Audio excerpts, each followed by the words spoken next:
안녕하세요. 김호준입니다. 미 트럼프 대통령이 지난주 연이틀 왜 우리가 사드 배치 비용을 내야 하느냐, 한국이 사드 비용을 내야 한다고 주장했습니다. 대선 직전 갑작스런 사드 배치에 책임 있는 위치에 있는 김관진 청와대 국가안보실장은 청와대 공식 보도자료를 통해 맥메스터 미 국가안보보좌관과 통화해서 비용은 미국이 부담한다는 내용을 재확인했다고 했습니다. 그러나 맥메스터는 어제 자신이 가장 싫어하는 것이 대통령 발언을 부정하는 것이며 재협상이 있기 전까지는 기존 협상이 유효하다 말했습니다. 한마디로 트럼프가 말한 대로 비용을 청구하는 재협상이 있을 거란 이야기죠. 김관진 안보실장의 이야기와 완전히 다른 말을 한 겁니다. 애초 미국의 안보보좌관도 불과 열흘 전 다음 정부로 넘기라고 했던 사드를 선거 직전 다급하게 들여오고 이제 돈은 니들이 내라는 소리까지 듣게 만든 장본인들. 선거와 무관하게 저는 그들이 누군지 반드시 알아야겠습니다. 모두들 안보를 외치지만 정작 나라의 안보를 팔아먹은 진짜 범인은 바로 그들이기 때문입니다. 김어준 생각이었습니다.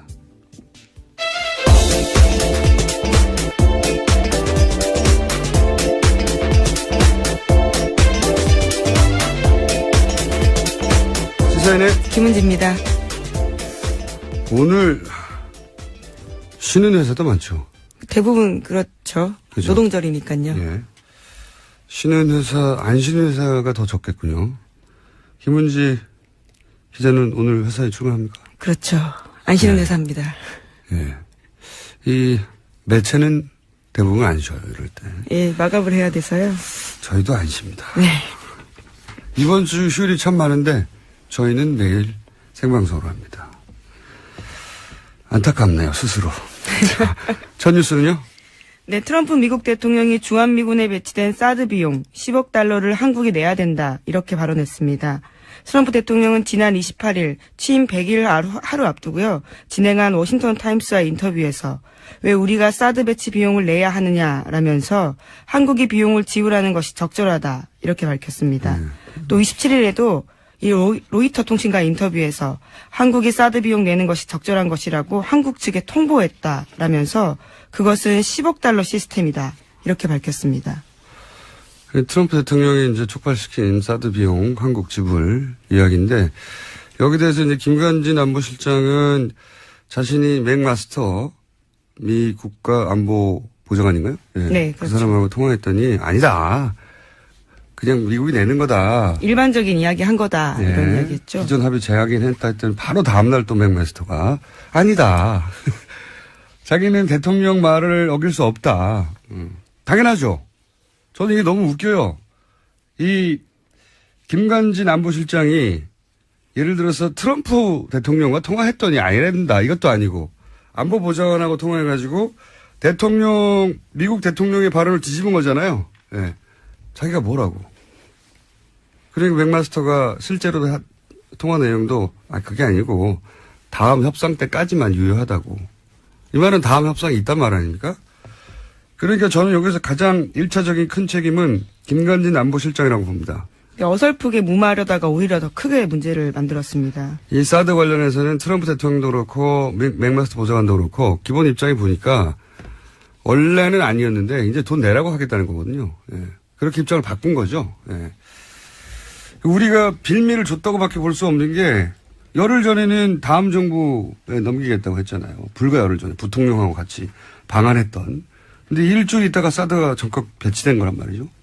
일주일 사이에 무슨 일이 있었던 거죠. 그렇게 그래서. 보입니다. 예.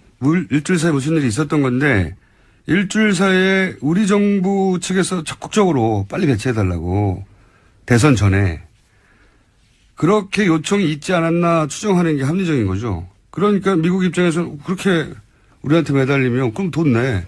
이렇게 입장을 바꾸는 게 너무 당연한 것이고 트럼프 대통령의 입장에서 미국 입장에서는 협상에 어떤 칼을 줬다. 저쪽에서 그렇게 원한다면 뭐 알았어. 네. 빨리 배치해 줄게.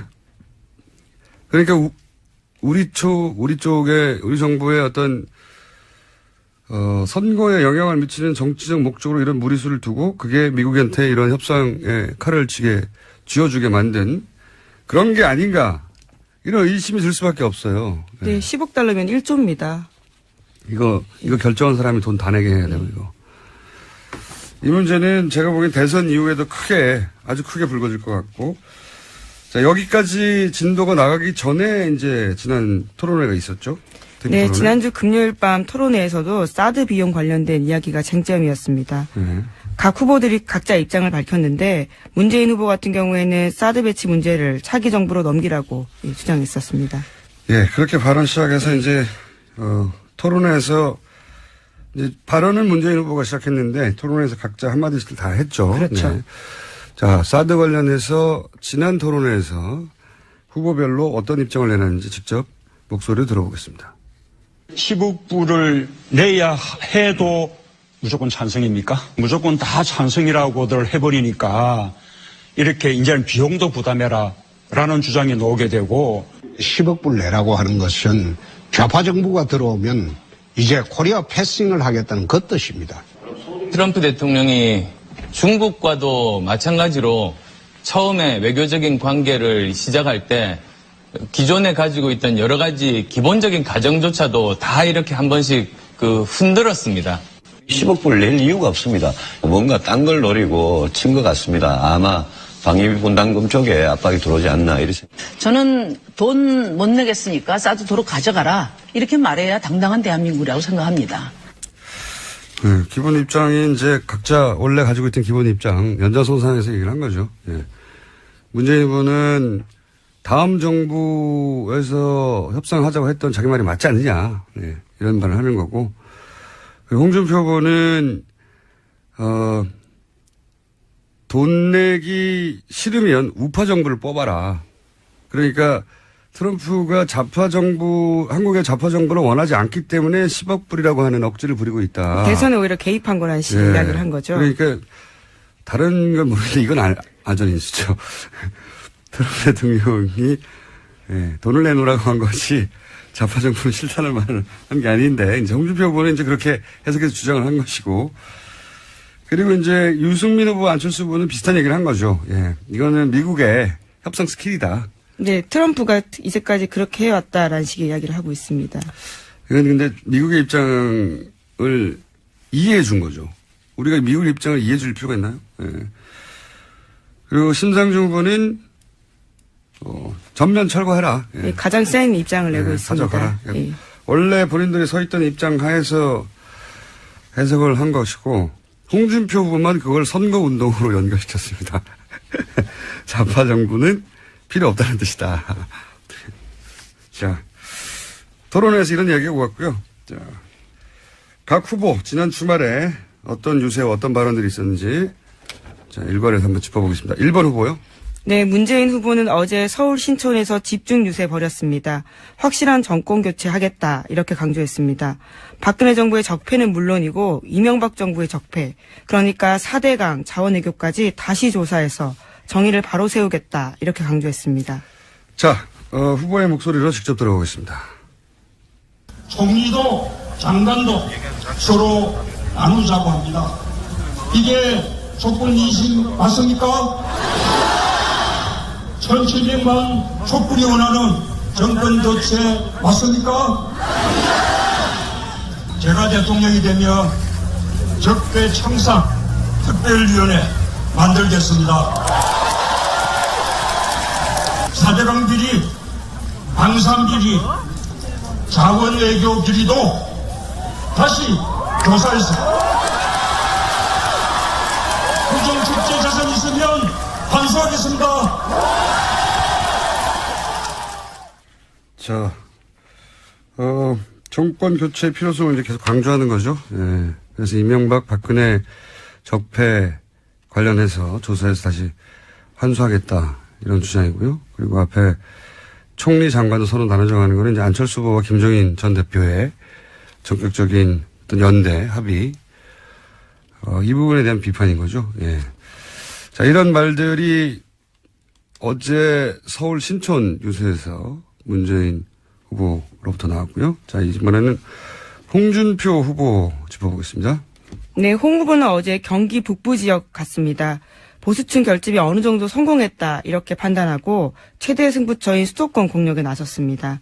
또 뿐만 아니라 지난주 토요일에는 자신의 퇴임식 날 소금을 뿌린 진보 성향 시민단체들에게 도둑놈의 새끼들 이런 표현까지 썼습니다. 아니, 또 XX라고 하셔야지. 아, 그런가요? 이 기사가 나와 있길래요. 써도 되는 줄 알았습니다. 죄송합니다. 네, 방송사고가. 네, 하여튼 그런 발언 있었는데 직접 들어보시겠습니다. 지금 남쪽 지역은 저희들이 거의 평정이 됐습니다. 이제 충청도로 올라오고 있고 그리고 곧 수도권으로 홍준표 바람이 상륙해서 빚 다 없애주고 50년 먹고 살 것만 마련해주고 청년도 꼴찌든 그런데 1등 시켜주고 그래 다 하고 털고 나왔는데 퇴임하는 날 앞에서 소금을 뿌리지 않나. 그래 이게 도둑놈의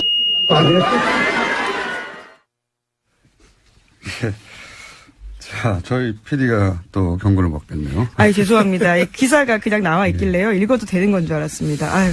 아니, 이제 김은지 기자가 무슨 잘못이겠어요. 이제 저희 PD 잘못이고. 아닙니다. 저희 PD가 징계 받는 것으로 해결해야죠. 예. 자, 홍준표 후보는 이제 계속 주장한 대로, 예. TK 지역 민심은 돌아섰다. 그래서 충청도 수도권으로 홍준표 바람을 몰고 오겠다. 동랑품, 계속 얘기한. 동남풍이 들어온다. 이런 주장을 계속하고 있고요. 그리고 이제 두 번째 발언이 나온 것은 김해 요새였던가요? 네, 경남 김해에 가서 그렇게 이야기했습니다. 네, 본인이 도정을 잘 이끌었는데 좌파들이 자기를 비판하고 그게 이제 도둑놈의 XX라고 유세 중에 자기 지지자들은 결집시키고 나머지는 철저하게 배제하는 갈라치기 전략을 유세 현장에서도 구사하고 있는 거죠. 예. 이게 홍준표 후보의 처음부터의 전략이었죠. 토론에서도 마찬가지고. 자, 3번 후보 짚어보겠습니다. 네, 안철수 후보도 최대 표밭인 수도권 집중에 나섰습니다. 집중 유세에 나섰는데 안 후보는 선거 막판 이슈로 개혁 공동정부와 통합을 내세워서 지지세 반전을 시도하고 있습니다. 문재인 후보와의 통합은 껍데기 통합이다 이렇게 이야기하면서 합리적 진보와 개혁적 보수 모두 참여하는 개혁 공동정부 세우겠다 말하고 있습니다. 자, 직접 육성으로 들어보시겠습니다. 껍데기 통합입니다. 단지 선거를 위한 속임수입니다. 선거 끝나면 도와준 사람 모두 버리고 경기도 남경필 지사는 협치와 연정의 모범을 세웠습니다. 개혁 공동정부는 대한민국 협치와 연정의 새로운 모델이 될 겁니다. 연설할 때 계속 얘기하지만 연설할 때는 확실히 자기 목소리처럼 점점 들리고 있습니다. 많이 해서 연습해서 그런지. 수도권에서 이제 빠져나가는 보수층을 잡기 위해서 김종인 전 대표 이제 개혁 공동정부론을 내세운 거죠. 그리고 문재인 후보의 통합정부론을 가짜다. 개혁 공동정부가 진짜다. 이렇게 주장하는 거고. 경기도다 보니까 이제 남경필 도지사에 대한 칭찬. 네, 협치도 할 수 있다. 이런 이야기 하는 거죠. 협치 연정은 계속해서 이제 안철수 후보의 키워드니까. 경기도 남경필 도지사가 협치 연정의 모범이고 본인이 대통령이 되면 남경필 도지사와 협치 연정할 수도 있다. 네. 이런 모델을 제시하는 거죠. 계속 주장해 왔던 바고요. 자, 이번에는 4번 후보 짚어보겠습니다. 네, 유승민 후보는 또 대구 찾았습니다. 야구장에 가서 시민들을 만났는데 여기서 홍준표 후보를 겨냥하는 말을 했습니다. 부끄러운 보수 후보다 이렇게 비판하면서 자신이 건전한 보수다라고 강조했습니다. 자, 역시 직접 목소리 들어보시겠습니다. 대한민국의 우리 보수 유권자들께서 정말 이제는 사람을 제대로 좀 가려주셔야 된다. 홍 후보로는 도저히 보수의 품격을 유지할 수도 없고 냉정하게 누구한테 맡겨야 우리 대한민국을 이 위기로부터 후회될 수 있느냐? 여러분 잘못 찍으시면 또 손가락을 자르니 이런 소리 하십니다. 우리 손가락 자르지 말고 좋은 대통령 뽑읍시다, 여러분. 자, 유승민 후보는 이제 홍준표, 이제 보수 후보로서 홍준표 후보가 자기가 없다는 얘기를 처음부터 지금까지 일관되게 하고 있는 거고요. 부산이죠, 두 번째. 네, 부산 가서 한 말입니다. 부산에 가서는 손가락 또 자를 거냐. 예. 멘트는 좋았다고 보는데, 현장 연설에서 너무 길어요. 좀 더 짧게 했으면 좋겠는데. 약간, 부산에 가서는 이번에는 좋은 보수 대통령을 뽑아서 나중에 손가락 자른다는 얘기는 더 이상 안 나오게 하자. 네, 후회하지 말자 이런 이야기죠. 그렇죠. 예. 자, 5번 후보. 네, 심상정 후보도 어제 대구 찾았습니다. 거기 가서 홍준표 후보에 대해서 공격하고 유승민 후보에 대해서도 견제하는 말을 던졌습니다. 뿐만 아니라 지난주 28일에는 서울에서 홍준표 후보에 대한 언급도 계속했습니다. 자, 직접 들어보시겠습니다. 그런데 우리나라의 수구 보수는 기본적으로 양심이 없어요. 염치도 없어요. 막가파예요, 막가파. 남은 대선의 유일한 변수는 심상정밖에 없어요, 여러분.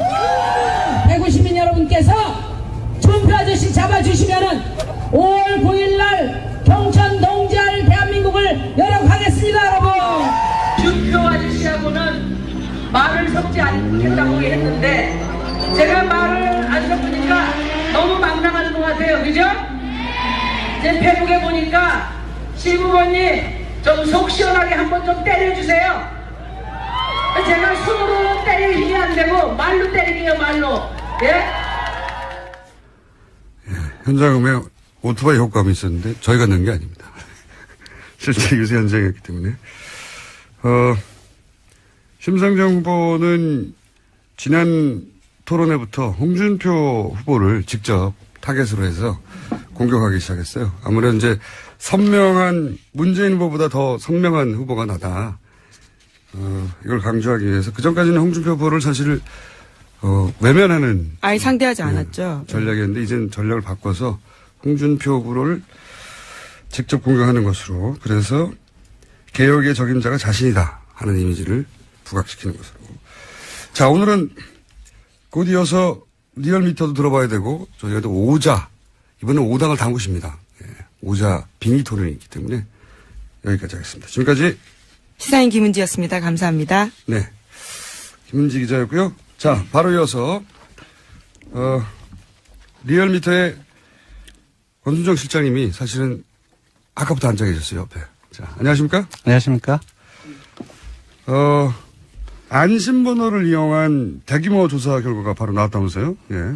네, 지난 주말 29일까지죠. 이틀 동안 조사를 했는데, 이번에는 안심번호를 처음으로 사용을 했고요. 2,200여 명 조사를 했습니다. 참고로 안심번호라는 건 휴대폰 번호 앞자리만 가지고는 그 지역이 어딘지 몰라서 구분하기 힘든데, 안심번호는 KT 혹은 SK로부터 3개사 모두로부터 제출받았습니다. LGT를 말 안 할 뻔했네요.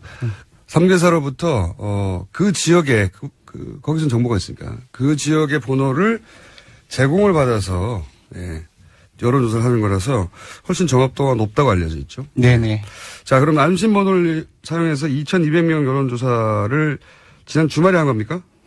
예, 지난 주말 28일과 29일 금토고 이틀간 했습니다. 금토 이틀간. 예. 네. 결과가 어떻습니까? 네, 2주 전 동일한 응답자 수하고 그 조사 방법이라든지 똑같이 해서 2주 전에도 조사를 했는데요.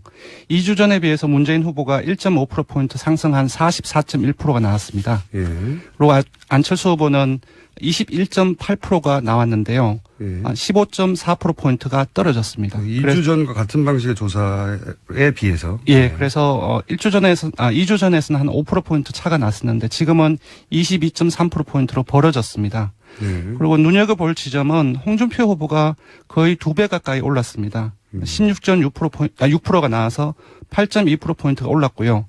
또 심상정 후보도 눈여겨봐야 됩니다. 그때는 한 3, 4% 정도가 나왔는데 5.3%포인트가 올라서 8.6%가 나왔습니다. 굉장히 많이 올랐네요. 예, 맞습니다. 유승민 후보가 1.6%포인트 올라서 4%가 나왔고요. 안철수 후보를 제외하고는 다들 지지자를 결집시키고 있는 중이네요. 네. 그래서 지금은 지난 주말까지만 해도 1강 2중 2약하고 물음표가 붙는 기사가 많이 나왔는데요.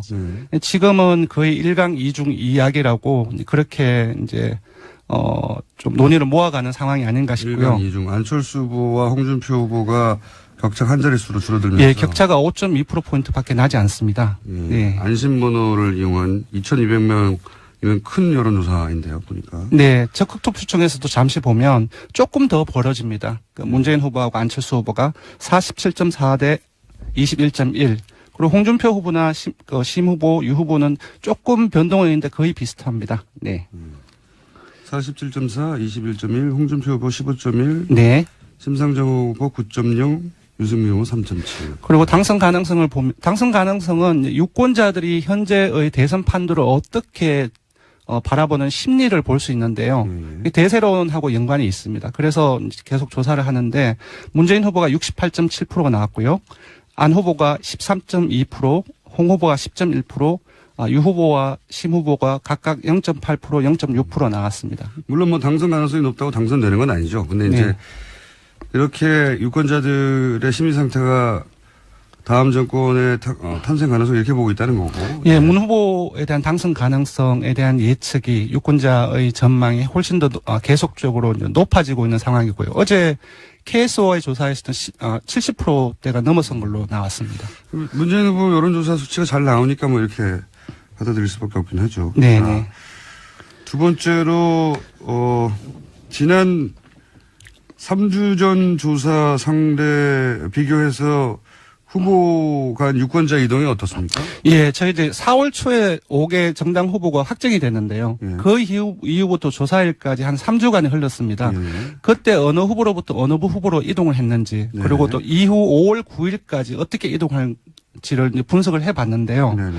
홍 후보와 문 후보가 이 기간 동안에 그 지지층을 계속 유지를 해온 비율이 상당히 높았습니다. 문 결속력이 높다는 건 지지자 결속력이. 예, 홍 후보는 83.7%, 문 후보는 83.2%, 거의 비슷한 한 10명 중 8명 이상이 4월 초에 확정될 때의 지지했던 사람들과 지금까지 지지했던 사람들 지금까지 유지를 계속 지지했고요. 반면 조금 떨어집니다. 조금이 아니라 많이 떨어지는데 안 후보를 지지했던 사람들은 54%가 유지된 반면 한 46%가 이 3주 기간 동안에 다른 후보로 이탈을 했습니다. 조금 더 자세히 보면 안 후보의 이탈자들은 홍 후보로 16.4%포인트가 갔고요. 문 후보로 13.4%포인트, 심 후보로 6.3%포인트, 유 후보로 5.8%포인트 각각 이동을 했습니다. 그렇군요. 안철수 후보는 사실 진보 보수 양쪽의 지지자들을 다 묶고 있었기 때문에. 네네. 그래서 흩어질 때도 다 흩어지는군요. 예, 홍 후보가 지금 아까도 보셨다시피 거의 2배가량 상승했지 않습니까? 그러니까 분석을 해보니 홍 후보 이 기간에 신규 지지자, 그러니까 지지를 하지 않았다가 새롭게 지지하는 사람들이 어디서 반에 왔냐 하면 응답자 전체의 4.3%가 안 후보로부터 온 게 분석이 되었고요. 그렇군요. 그리고 유 후보와 문 후보로부터 각각 0.9%, 0.8%를 얻어서 거의 다 안 후보로부터 온 지지층들입니다. 안 후보가 이제 보수층을 많이 끌어안고 있었으니까요. 네. 심상정 후보의 지지는 예, 심상정 후보도 상당히 많이 이제 올랐지 않습니까? 그렇죠. 그러니까 이제 이념적인 성향이 이제 그 좀 비슷하다고 인식이 되고 있죠. 문재인 후보로부터 2.7%, 가장 많이 왔고, 예, 안철수 후보로부터 1.7%를 끌어당긴 걸로 나왔습니다. 그러니까 안철수 후보가 주로 이제 중도 보수만 끌어안고 있다고 생각하기 쉬운데 그렇지 않고. 그렇습니다. 예, 진보층도 상당히 끌어안고 있었거든요. 예, 전체적으로 이념적인 어떤 골고루 분산되어 있는 그늘로 따지면은 안 후보가 좀 골고루 지지를 받은 거죠. 자, 시간 관계상 여기서 3자 구도는 어디까지 조사가 됐나요? 네, 지난 주 초에 바른정당이나 그리고 좀 주중에 김종인 전 대표를 안철수 후보가 역입을 하는 과정 속에서 3자 단일화 이야기가 많이 나왔지 않습니까? 그래서 조사를 해봤는데요. 3자 단일화 여기서 그러면 문안심인가요? 예. 문안심, 그러니까 심 후보는 이제 계속 간다라고 전제를 하고 조사를 해봤는데 문재인 후보가 5자 다자 구도에서 조금 1.2%포인트 높은 45.3%가 나왔고요. 안철수 후보는 5자 구도에서 3인을 다 합한 것보다 약 14.8%포인트가 낮은 30.5%가 나왔습니다. 이 가능성은 그렇게 높지 않을 것 같긴 한데. 예, 자, 신상정 후보는 10.2%가 한 가지만 더 해보죠. 마지막 5월 9일까지 지지층이 어디로 이동할 가능성이 있느냐 이거 조사했죠? 네, 맞습니다. 자, 그러면 남은 기간 동안 이게 제일 중요하죠? 예, 네. 지금은 누구를 지지하는데 네. 5월 9일까지 끝까지 지지하겠느냐라고 물어봤더니 충성도를 묻는 건데. 맞습니다. 문 후보 같은 경우는 끝까지 지지하겠다는 응답률이 85.8%로 가장 높았습니다. 충성도가 높다는 건 계속 얘기되었어요. 예, 홍 후보도 상당히 높은 편에 속했는데요. 81.4%가 5월 9일에도 찍겠다라고 얘기를 했고요. 무슨 일이 있어서 찍겠다는 예. 거죠? 반면 안 후보는 살짝 떨어집니다. 그러니까 78.9%가 끝까지 지지하겠다고 얘기를 했고 19.3% 한 10명 중 2명 정도죠. 는 이동할 수도 있다. 다른 후보로 교체할 수 있다. 이 숫자가 이동하면 이게 20% 지지대가 흔들리는데요. 예, 그리고 심 후보나 유 후보도 상당히 이제 교체 가능 응답률이 높았는데 각각 38.5%, 41.2%가 나왔습니다. 이것도 이제 정권 교체 가능성이 좀 불안하다 싶으면 문 후보로 갈 수도 있다고 하는. 네네. 그래서 정의당에서 가장 걱정하는 부분이죠. 예, 심 후보의 지지율 같은 경우는 안철수 후보하고 문재인 후보의 지지율 격차에 연동돼 있지 않느냐 싶습니다. 만약에 좁혀진다고 한다면은 아무래도 빠져나갈 가능성이 크지 않나 그렇게 보입니다. 예. 그 유승민 후보도 사실은 이제 보수 후보 이동 가능성이 지금 제일 높아요 보니까. 네, 맞습니다. 네. 막판에 유 후보도 중요하지만 예를 들어서 홍준표 후보로 정권 연장이 가능하다. 네. 보수층이 결집할 수도 있는 그런 수치인 거죠, 이게. 아무래도 유 후보의 지지층이 만약 그렇게 보수층이 인식을 하게 된다고 한다면은 홍 후보 쪽으로 갈 가능성이 배제할 수 없습니다. 네, 한 40% 정도. 네네. 네. 그렇다면 지금 지지율을 치면 한 2, 3%는 옮겨갈 수도 있다는 얘기예요. 네, 그렇습니다. 네. 심 후보도 약 한 2, 3% 정도 옮겨갈 수 있다는 얘기고요. 네네. 자, 여기까지 하겠습니다. 안 됩니다. 조사 결과 읽어야 됩니다. 큰일 날 뻔했네요. 예, 이번 조사는 강원도민일보, 경기일보, 국제신문, 영남일보, 전남일보, 중도일보, 한라일보 등 지방 대표 7개 신문사 의뢰로 리얼미터가 4월 28일과 29일 이틀 동안 전국 19세 이상 유권자 2,239명을 대상으로 무선 안심번호와 무선 RDD 90%, 유선 RDD 10%, 전화면접 51%, 자동응답 49% 혼용으로 실시했고 포번 오차는 95% 신뢰 수준에서 플러스 마이너스 2.1%포인트, 응답률은 11.8%입니다. 자세한 사항은 중앙선거 여론조사심의위원회 홈페이지를 참고하시기 바랍니다. 리얼미터 권수정 시장이었습니다. 감사합니다. 고맙습니다. 김어준의 뉴스공장은 청취자 여러분을 동력으로 돌아갑니다. 50원의 유료 문자 샵 0951로 다양한 의견 보내주세요. 페이스북 페이지도 열려 있습니다.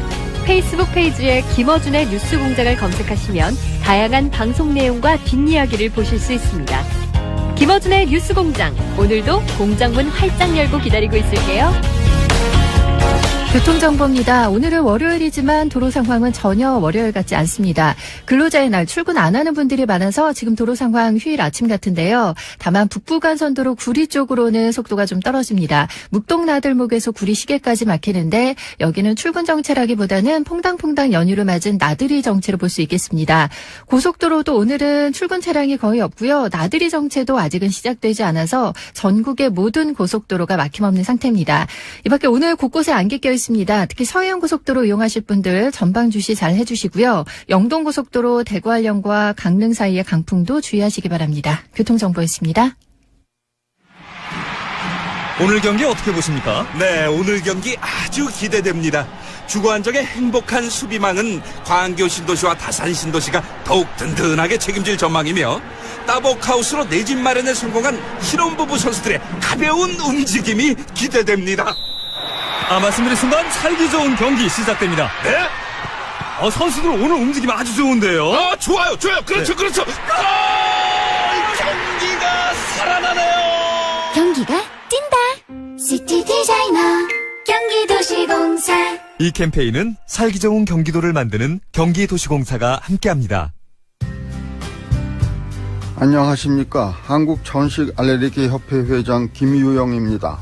우리 협회는 천식, 아토피, 알레르기 질환의 치료 지침 보급, 일선 보건 의료인 교육, 대국민 교육 홍보, 그리고 정부 프로젝트 등 각종 사업을 수행하기 위하여 창립된 사단법인입니다. 우리 협회를 통해 알레르기 질환에 대한 잘못된 인식을 바로잡아 모든 환자분들이 적절한 치료를 받게 되기를 바랍니다. 이 캠페인은 한국천식 알레르기 협회와 함께합니다. 함께 할수록 기분 좋은 방송 TBS FM. 박소연의 좌우로 정렬 2588 대리운전 협찬 서울 투피스 제공 7시 37분 교통정보입니다. 지금 고속도로 이용하기 아주 좋습니다. 조금 전 경부고속도로 서울 쪽으로 기흥 동탄 부근의 사고가 정리되면서 이제 고속도로는 어딜 가든 제속도를 다 내고 지날 수가 있습니다. 다만 서해안고속도로 일부 구간으로는 안개가 짙게 껴있다는 거 참고하시는 게 좋겠고요. 서울 시내도로는 여유가 있습니다. 강 따라 이동하기나 도심 진입하기도 소통 원활한데요. 북부간선도로만큼은 구리 방면으로 묵동나들목부터 구리 진입하기까지는 속도가 줄어 있습니다. 박소연의 좌우로 정렬 2588 대리운전 협찬이었습니다.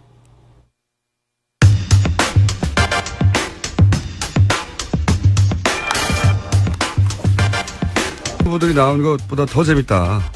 효과를 받았던 빙의 토론. 오늘은 제가 알기로는 라디오 사상 최초로 5당이 모두 나왔습니다. 네. 보통 스튜디오가 이렇게 커버가 안 되거든요. 네. 저희가 5당은 모두 오셨습니다. 빙의 토론 두 번째. 더불어민주당 이철희 전략본부 부본부장 나오셨습니다. 안녕하십니까. 예, 안녕하십니까. 제인입니다. 한번 해보셨기 때문에 다른 분들은 여기서 안녕하십니까 이철희입니다 이렇게 안 하는 거예요. 처음부터 빙입니다. 자유한국당 정용기 수석 대변인 나오셨습니다. 예, 스트롱맨입니다. 안녕하십니까. 좀 긴데요, 스트롱맨. 자, 국민당 김경진 선대위 홍보본부장님 나오셨습니다. 안녕하십니까. 안녕하십니까. 미래를 여는 첫 대통령 안철수입니다. 와, 비싸니까. 소머리 창법이 아니라 가래 창법. 아, 왜 뒤늦게 웃어? 바른정당 진수희 총괄 선대본부장 나오셨습니다. 안녕하십니까. 네, 승민입니다. 아유, 당황스럽네요. 처음부터. 이런 분위기입니다. 적응하셔야 되고요. 정의당의 이정미 선대위 전략기획본부장님 나오셨습니다. 안녕하십니까. 양심이 있어야 될 거 아니에요? 양심이. 신분입니다. 어색하다. 안 되겠다. 별로 안 자, 5분이나 되기 때문에 저희가 이런 방법을 취할 수밖에 없었어요. 말씀을 중간에 이제 오디오가 몰리기 시작하면은 누가 말하는지 TV에서는 구분이 가는데 라디오에서는 구분이 안 가거든요. 그래가지고 항상 발언하실 때 제인입니다. 제인이 준표에게. 제인이 신블리에게. 이렇게 지목을 하셔가지고 내가 너에게 말을 건다. 비디오가 없으니까요. 제인이 찰스에게. 제인이 승민에게. 이렇게 꼭 앞에 누군데 누구한테 말을 건다 하고 해주셔야 이게 이루어집니다. 2부에서는 한번 해보시면 익숙해져서 3부에 가면은 저희도 지난번에 해봤더니 처음에 2부에서는 아주 잘 순서대로 진행되는데 3부가 되니까 난장판이 되기 시작해가지고 3부가 돼야 이제 터지기 시작하는데 남녀가 빙의 되기가 좀 쉽지는 않은 것 같은데요. 그거는 그것까지 저희가 배려해드릴 수는 없어요. 자, 할 수 없고요.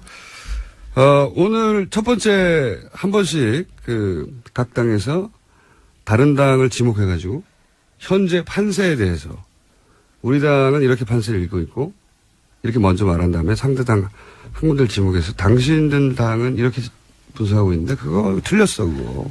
그렇게 안 돼. 그렇게 판세 분석을 먼저. 자, 그럼 1번부터 제인.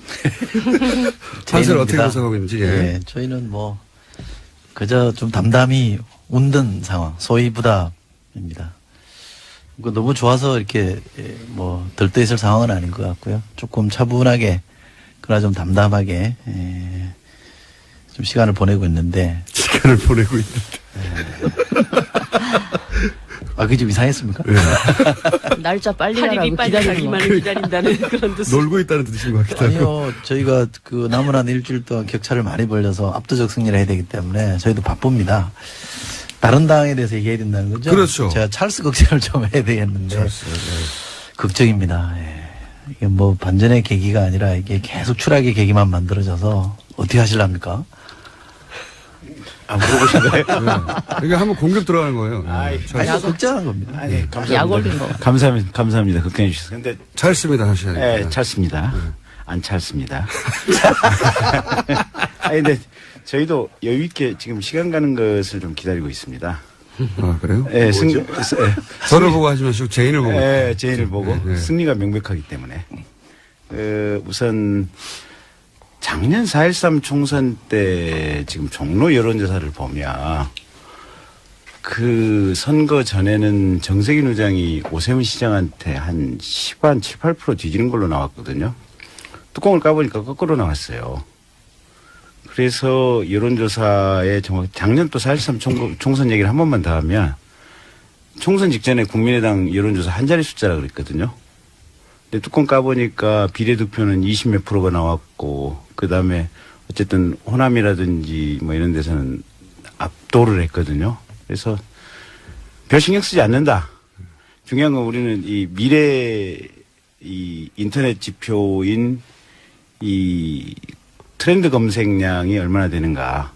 미국에서도 지금 트럼프하고 힐러리 때 여론조사는 힐러리가 앞섰지만 트렌드 검색에서는 트럼프가 월등히 앞섰는데 그 결과대로 선거 결과가 나왔다는 거 아니겠습니까? 그래서 저희도 어쨌든 그런저런 지표들을 보고 있고 또 우리 찰스가 워낙 상품이 좋다. 그래서 반응이 안 좋은 것 같은데요. 아니, 다들 쫄려가지고 말도 못하고 있잖아. 아니, 나 어디까지 가시나 이렇게 못하겠습니다. 네. 한두 번 더 SNS 때려줍니다. 지수 말씀하시는데, 흔히 구글 지수를 많이 말씀하시는데요. 우리나라는 구글 많이 안 씁니다. 네이버를 많이 씁니다. 껌껌한 거 갖다가 해석하는 거는 좀 무리가 있는 것 같고요. 여론조사 신경 쓰잖아요. 안 쓴다고 그러면 안 되죠. 솔직하게 신경 쓰는데, 실 내용이 좀 다르다 이렇게 말씀하시죠. 그런 점에서 보면 저 스트롱맨이 훨씬 더 정직한 것 같아요. 아니 근데 요새 안드로이드 폰의 이 삼성 갤럭시의 이 디폴트 검색 엔진은 구글이기 때문에 어쨌든 구글 검색 많이 쓰고요. 저희는 굉장히 여유 있는 마음으로 지금 선거를 접하고 있다. 이렇게 이해해 주시면 되겠습니다. 자, 그러면 스트롱맨. 예, 스트롱맨입니다. 저희는 뭐 요새 대체적으로 각 당 후보들께 다 감사하는 마음으로 이렇게 하고 있습니다.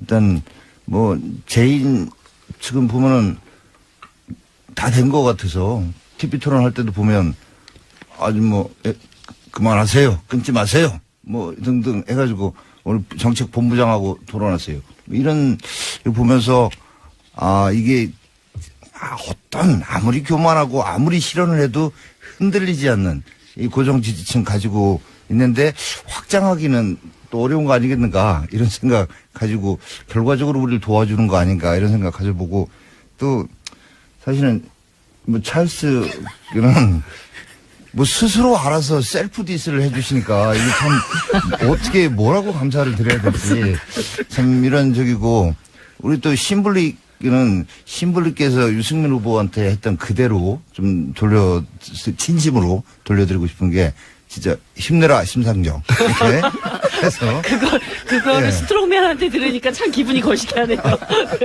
그렇게 되기를 지금 뭐 다 이렇게 하시길 바랍니다. 그리고 이제 뭐 우리 승민 얘기는 안 하겠습니다. 뭐 안 하겠는데 아무튼 저희가 이렇게 판세를 그동안에 이제 골든 클로스가 사실은 조금 전에 일어났었다.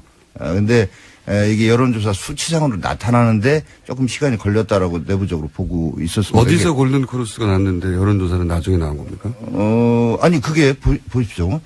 4.12 재보궐선거에서 영남 6개 싹쓸이한 건 물론이지만 근데 그때 당시에도 이미 그때 당시 여론조사를 하잖아요. 그러면 아니 뭐 제인이 TK에서도 1등 했어요. 압도적 1등 했습니다. 뭐 또 내지는 거의 뭐 저기서 찰스가 뭐 이런 저기다 우린 뭐 형편없이 게임도 안 되겠는데 뚜껑을 열어보니까 그게 아니었거든요. 근데 그것뿐만 아니라 이 수도권에서도 4석 중에 4개 중에 3개를 저희가 이겼어요. 그러니까 여론조사 수치로 나타나는 거하고 현실은 다르다. 이런 게 그때도 입증이 됐고 또 뭐 빅데이터 얘기 나왔는데 꼭 구글이 아니라 여러 가지 빅데이터 종합한 저희 나름의 적이나 또 내부 여의도 연구소의 여론조사의 트렌드 이런 걸 볼 때 이미 일어났었다라고 보고 이제 이 여론조사 결과가 발표되는 5월 2일 조사까지 신양강 지금 수치상으로 드러나는 거는 어쨌건 제인이 1강이에요. 근데 신양강이 나타납니다. 그리고 이제 발표가 되지 않는 기간 중에 저희가 쭉 올라가서 피크를 5월 9일 날 찍게 된다. 지목해서 제인입니다. 하나만 제가 정정할게요. 다 지목해서. 2등과 3등의 순서가 바뀌는 건요. 골든 크로스가 아니고 실버 크로스입니다. 네. 골든은 1등이 될 때 골든 크로스고. 그건 인정하죠.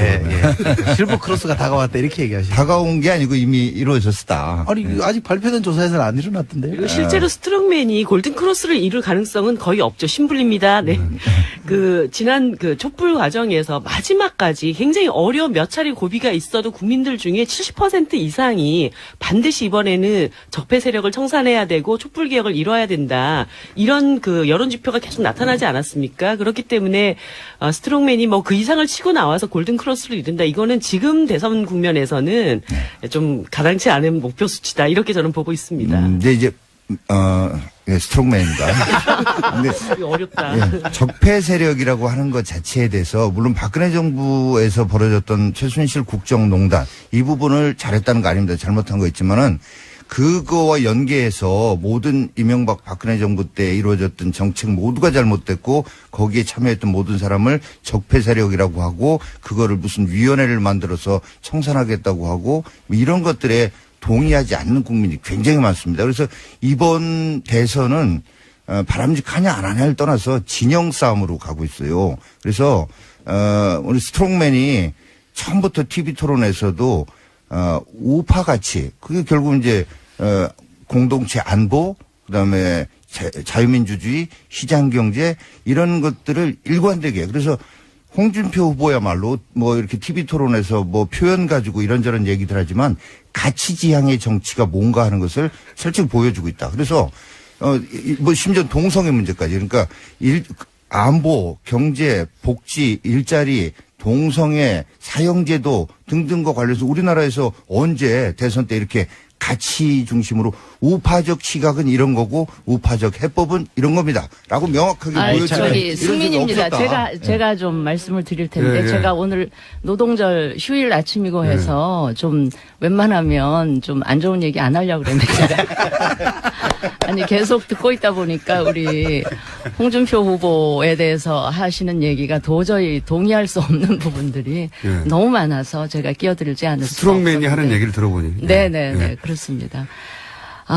지금 사실은 여론조사가 거의 매일같이 쏟아져 나오고 있지만 지금 아시다시피 이번 선거는 굉장히 특이한 상황 때문에 만들어진 선거고 이제 그런 식으로 진행이 되고 있는데 따라서 여론조사 수치가 다 담아내지 못하는 부분들이 그런 현상들이 굉장히 많은 것 같아요. 그래서 막상 5월 9일 날 뚜껑을 열어보면 우리 미국 대선에서 봤던 것처럼 아주 충격적인 반전이 있지 않을까 하는 생각을 하고요. 특히 우리 스트롱맨의 경우는 정말 그러시면 안 되죠. 예. 지금 제가 보면 한 2번의 보수 정권, 거기다 이제 탄핵 사태까지 겹쳐서 그러니까 진보 쪽 진영으로 운동장이 굉장히 기울어져 있는 것만은 제가 인정을 합니다. 그래서 우리 유승민 후보가 국민들한테 호소하는 거는 이 기울어진 운동장에서는 우리 정치가 바로 설 수가 없기 때문에, 균형을 좀 잡아주십사. 그런데 균형을 잡아주기 위한 새로운 보수를 좀 봐주시고 그 싹을 좀 틔워달라 이런 호소를 하고 있는데요.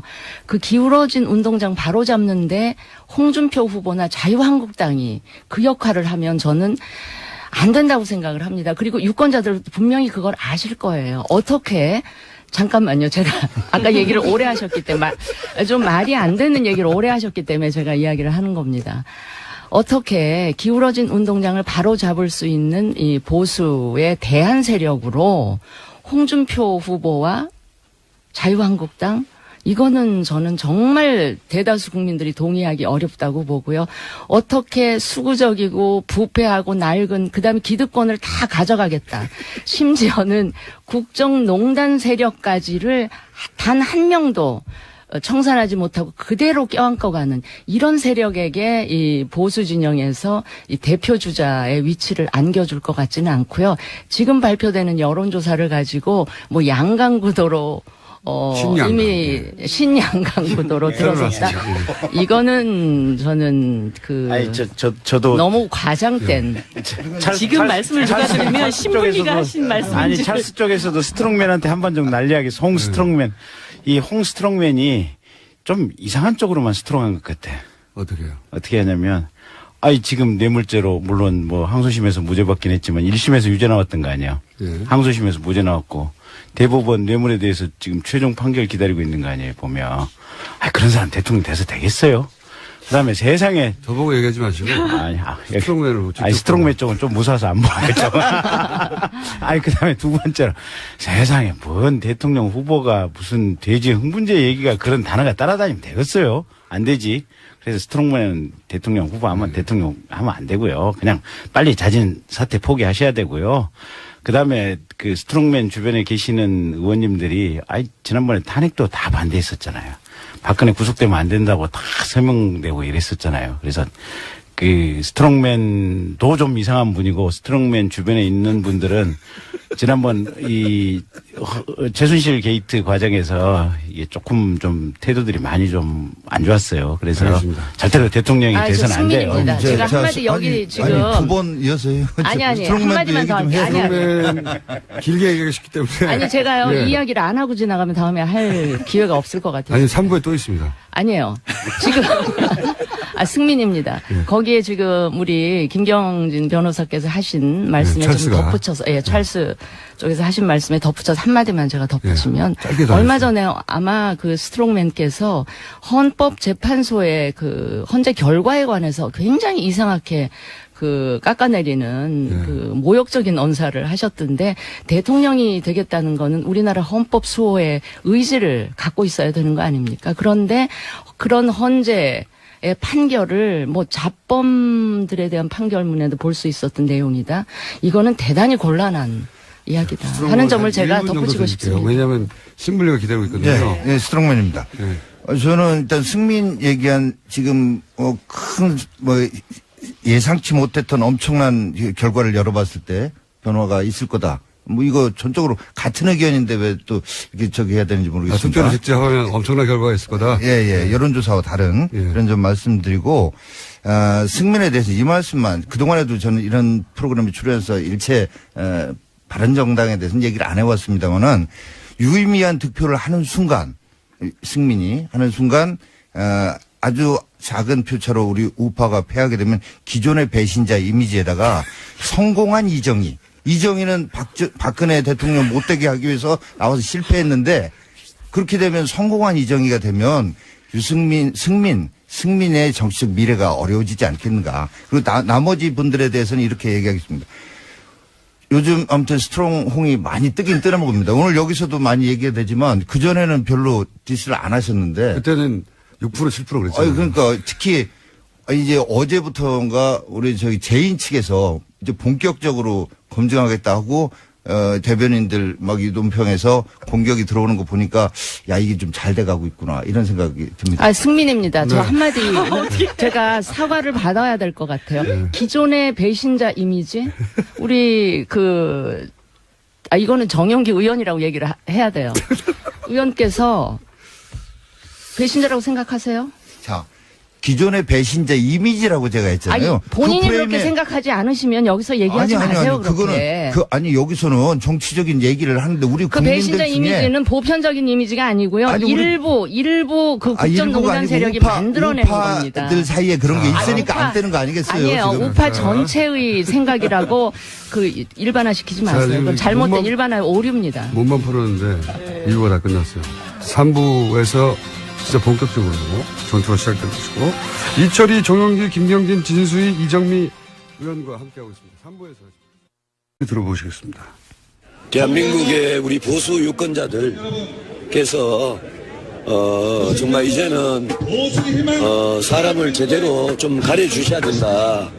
홍 후보로는 도저히 보수의 품격을 유지할 수도 없고, 냉정하게 누구한테 맡겨야 우리 대한민국을 이 위기로부터 구해낼 수 있느냐.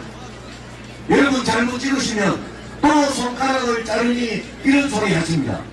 우리 손가락 자르지 말고 좋은 대통령 뽑읍시다, 여러분. 자, 유승민 후보는 이제 홍준표, 이제 보수 후보로서 홍준표 후보가 자기가 없다는 얘기를 처음부터 지금까지 일관되게 하고 있는 거고요. 부산이죠, 두 번째. 네, 부산 가서 한 말입니다. 부산에 가서는 손가락 또 자를 거냐. 예. 멘트는 좋았다고 보는데, 현장 연설에서 너무 길어요. 좀 더 짧게 했으면 좋겠는데. 약간, 부산에 가서는 이번에는 좋은 보수 대통령을 뽑아서 나중에 손가락 자른다는 얘기는 더 이상 안 나오게 하자. 네, 후회하지 말자 이런 이야기죠. 그렇죠. 예. 자, 5번 후보. 네, 심상정 후보도 어제 대구 찾았습니다. 거기 가서 홍준표 후보에 대해서 공격하고 유승민 후보에 대해서도 견제하는 말을 던졌습니다. 뿐만 아니라 지난주 28일에는 서울에서 홍준표 후보에 대한 언급도 계속했습니다. 자, 직접 들어보시겠습니다. 그런데 우리나라 이 수구 보수는 기본적으로 양심이 없어요. 염치도 없어요.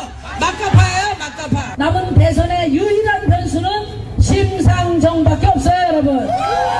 대구 시민 여러분께서 준표 아저씨 잡아주시면은 5월 9일날 경천 동지할 대한민국을 열어가겠습니다, 여러분. 준표 아저씨하고는 말을 섞지 않겠다고 했는데 제가 말을 안 섞으니까 너무 막 나가는 것 같아요, 그죠?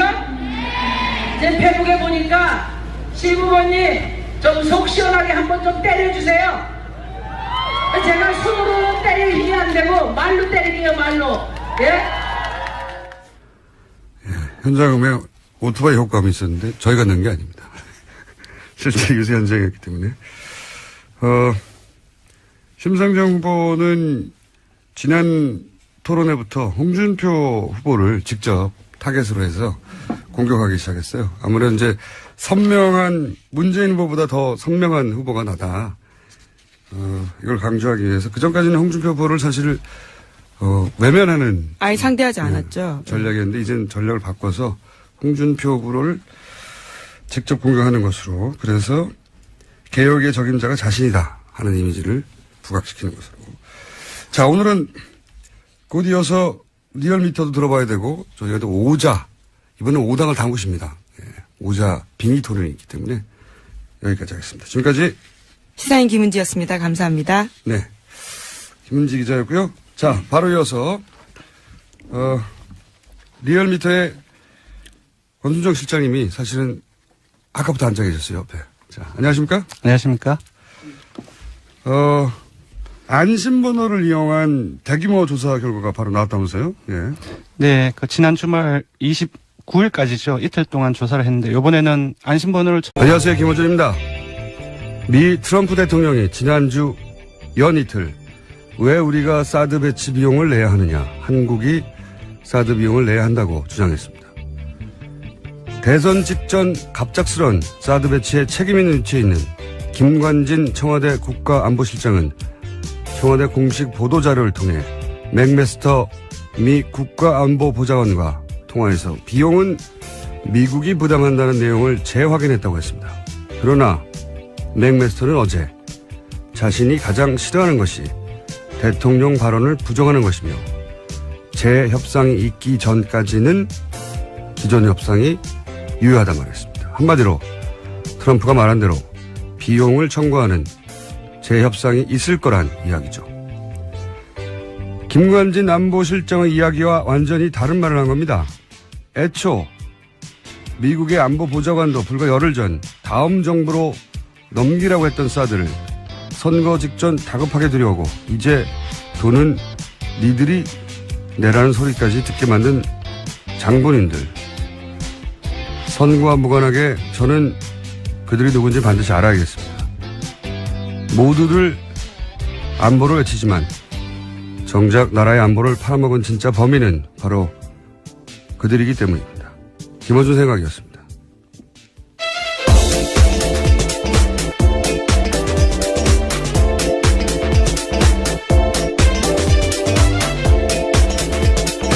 시사인의 김은지입니다. 오늘 쉬는 회사도 많죠. 대부분 그렇죠. 그죠? 노동절이니까요. 예. 쉬는 회사, 안 쉬는 회사가 더 적겠군요. 김은지 기자는 오늘 회사에 출근합니까? 그렇죠. 안 쉬는 회사입니다. 예. 이 매체는 대부분 안 쉬어요, 이럴 때. 예, 마감을 해야 돼서요. 저희도 안 쉽니다. 네. 이번 주 휴일이 참 많은데 저희는 매일 생방송으로 합니다. 안타깝네요, 스스로. 첫 뉴스는요? 네, 트럼프 미국 대통령이 주한미군에 배치된 사드 비용 10억 달러를 한국이 내야 된다. 이렇게 발언했습니다. 트럼프 대통령은 지난 28일 취임 100일 하루 앞두고요. 진행한 워싱턴 타임스와의 인터뷰에서 왜 우리가 사드 배치 비용을 내야 하느냐라면서 한국이 비용을 지불하는 것이 적절하다. 이렇게 밝혔습니다. 또 27일에도 이 로이터 통신과 인터뷰에서 한국이 사드 비용 내는 것이 적절한 것이라고 한국 측에 통보했다라면서 그것은 10억 달러 시스템이다. 이렇게 밝혔습니다. 트럼프 대통령이 이제 촉발시킨 사드 비용 한국 지불 이야기인데 여기에 대해서 이제 김관진 안보실장은 자신이 맥마스터 미 국가안보보좌관인가요? 네, 네, 그 그렇죠. 사람하고 통화했더니 아니다. 그냥 미국이 내는 거다. 일반적인 이야기 한 거다. 네. 이런 이야기했죠. 기존 합의 재확인했다 했더니 바로 다음날 또 맥마스터가 아니다. 자기는 대통령 말을 어길 수 없다. 당연하죠. 저는 이게 너무 웃겨요. 이 김관진 안보실장이 예를 들어서 트럼프 대통령과 통화했더니 아니란다. 이것도 아니고 안보보좌관하고 통화해가지고 미국 대통령의 발언을 뒤집은 거잖아요. 네. 자기가 뭐라고. 그러니까 맥마스터가 실제로 10억 불이라고 하는 억지를 부리고 있다. 대선에 오히려 개입한 거라는 식의 네. 이야기를 한 거죠. 그러니까 다른 건 모르겠는데 이건 아전인수죠. 트럼프 대통령이 돈을 내놓으라고 한 것이 좌파 정부는 싫다는 말을 한 게 아닌데 이제 홍준표 후보는 이제 그렇게 해석해서 주장을 한 것이고 그리고 이제 유승민 후보 안철수 후보는 비슷한 얘기를 한 거죠. 예. 이거는 미국의 협상 스킬이다. 네, 트럼프가 이제까지 그렇게 해왔다라는 식의 이야기를 하고 있습니다. 이건 근데 미국의 입장을 이해해 준 거죠. 우리가 미국의 입장을 이해해 줄 필요가 있나요? 예. 그리고 심상정 후보는 전면 철거해라. 예. 네, 가장 센 입장을 내고 있습니다. 가져가라. 예. 원래 본인들이 서 있던 입장 하에서 해석을 한 것이고 홍준표 후보만 그걸 선거운동으로 연결시켰습니다. 좌파 정부는 필요 없다는 뜻이다. 자, 토론회에서 이런 이야기가 오갔고요. 자, 각 후보 지난 주말에 어떤 유세와 어떤 발언들이 있었는지 자, 일괄해서 한번 짚어보겠습니다. 1번 후보요. 네, 문재인 후보는 어제 서울 신촌에서 집중 유세 벌였습니다. 확실한 정권 교체하겠다 이렇게 강조했습니다. 박근혜 정부의 적폐는 물론이고 이명박 정부의 적폐, 그러니까 4대강 자원외교까지 다시 조사해서 정의를 바로 세우겠다 이렇게 강조했습니다. 자, 후보의 목소리로 직접 들어보겠습니다. 총리도 장관도 서로 나누자고 합니다. 이게 촛불 민심 맞습니까? 1700만 촛불이 원하는 정권 교체 맞습니까? 제가 대통령이 되면 적폐 청산 특별위원회 만들겠습니다. 4대강 비리, 방산 비리, 자원외교 비리도 다시 조사해서 부정축제 자산이 있으면 환수하겠습니다. 자, 정권 교체 필요성을 이제 계속 강조하는 거죠. 예. 그래서 이명박, 박근혜 적폐 관련해서 조사해서 다시 환수하겠다 이런 주장이고요. 그리고 앞에 총리 장관도 서로 나눠져 가는 거는 이제 안철수 후보와 김종인 전 대표의 전격적인 어떤 연대 합의. 이 부분에 대한 비판인 거죠. 예. 자, 이런 말들이 어제 서울 신촌 유세에서 문재인 후보로부터 나왔고요. 자, 이번에는 홍준표 후보 짚어보겠습니다. 네, 홍 후보는 어제 경기 북부 지역 갔습니다. 보수층 결집이 어느 정도 성공했다 이렇게 판단하고 최대 승부처인 수도권 공략에 나섰습니다. 또 뿐만 아니라 지난주 토요일에는 자신의 퇴임식 날 소금을 뿌린 진보 성향 시민단체들에게 도둑놈의 새끼들 이런 표현까지 썼습니다. 아니 또 XX라고 하셔야지. 그런가요? 이 기사가 나와 있길래요. 써도 되는 줄 알았습니다. 죄송합니다. 네, 방송사고가. 네, 하여튼 그런 발언 있었는데 직접 들어보시겠습니다. 지금 남쪽 지역은 저희들이 거의 평정이 됐습니다. 이제 충청도로 올라오고 있고 그리고 곧 수도권으로 홍준표 바람이 상륙해. 통화 내용도 그게 아니고 다음 협상 때까지만 유효하다고. 이 말은 다음 협상이 있단 말 아닙니까? 그러니까 저는 여기서 가장 1차적인 큰 책임은 김관진 안보실장이라고 봅니다. 어설프게 무마하려다가 오히려 더 크게 문제를 만들었습니다. 이 사드 관련해서는 트럼프 대통령도 그렇고 맥마스터 보좌관도 그렇고 기본 입장이 보니까 원래는 아니었는데 이제 돈 내라고 하겠다는 거거든요. 예. 그렇게 입장을 바꾼 거죠. 예. 우리가 빌미를 줬다고밖에 볼 수 없는 게 열흘 전에는 다음 정부에 넘기겠다고 했잖아요. 불과 열흘 전에 부통령하고 같이 방한했던. 근데 일주일 있다가 사드가 전격 배치된 거란 말이죠. 일주일 사이에 무슨 일이 있었던 거죠. 그렇게 보입니다. 예. 일주일 사이에 무슨 일이 있었던 건데 일주일 사이에 우리 정부 측에서 적극적으로 빨리 배치해달라고 대선 전에 그렇게 요청이 있지 않았나 추정하는 게 합리적인 거죠. 그러니까 미국 입장에서는 그렇게 우리한테 매달리면 그럼 돈 내.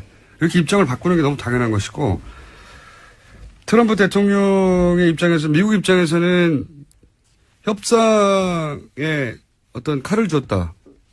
저쪽에서 그렇게 원한다면 뭐 알았어. 네. 빨리 배치해 줄게. 그러니까 우리 쪽에 우리 정부의 어떤 선거에 영향을 미치는 정치적 목적으로 이런 무리수를 두고 그게 미국한테 이런 협상에 칼을 쥐어주게 만든 그런 게 아닌가. 이런 의심이 들 수밖에 없어요. 네, 10억 달러면 1조입니다. 이거 결정한 사람이 돈 다 내게 해야 되고 이거. 이 문제는 제가 보기엔 대선 이후에도 아주 크게 불거질 것 같고. 자, 여기까지 진도가 나가기 전에 이제 지난 토론회가 있었죠. 네, 토론회. 지난주 금요일 밤 토론회에서도 사드 비용 관련된 이야기가 쟁점이었습니다. 네. 각 후보들이 각자 입장을 밝혔는데 문재인 후보 같은 경우에는 사드 배치 문제를 차기 정부로 넘기라고 주장했었습니다. 예, 그렇게 발언 시작해서 이제 토론회에서 이제 발언은 문재인 후보가 시작했는데 토론회에서 각자 한마디씩 다 했죠. 그렇죠. 네. 자, 사드 관련해서 지난 토론회에서 후보별로 어떤 입장을 내놨는지 직접 목소리를 들어보겠습니다. 10억 불을 내야 해도 무조건 찬성입니까? 무조건 다 찬성이라고들 해버리니까 이렇게 이제는 비용도 부담해라 라는 주장이 나오게 되고 10억 불 내라고 하는 것은 좌파 정부가 들어오면 이제 코리아 패싱을 하겠다는 그 뜻입니다. 트럼프 대통령이 중국과도 마찬가지로 처음에 외교적인 관계를 시작할 때 기존에 가지고 있던 여러 가지 기본적인 가정조차도 다 이렇게 한 번씩 흔들었습니다. 10억 불 낼 이유가 없습니다. 뭔가 딴 걸 노리고 친 것 같습니다. 아마 방위분담금 쪽에 압박이 들어오지 않나 이렇게. 저는 돈 못 내겠으니까 사드 도로 가져가라 이렇게 말해야 당당한 대한민국이라고 생각합니다. 기본 입장이 이제 각자 원래 가지고 있던 기본 입장 연장선상에서 얘기를 한 거죠. 예. 문재인 후보는 다음 정부에서 협상하자고 했던 자기 말이 맞지 않느냐. 예. 이런 말을 하는 거고. 홍준표 후보는 돈 내기 싫으면 우파 정부를 뽑아라. 그러니까 트럼프가 좌파 정부, 한국의 좌파 정부를 원하지 않기 때문에 빚 다 없애주고 50년 먹고 살 것만 마련해주고 청년도 꼴찌든 그런데 1등 시켜주고 그래 다 하고 털고 나왔는데 퇴임하는 날 앞에서 소금을 뿌리지 않나. 에이, 도둑놈의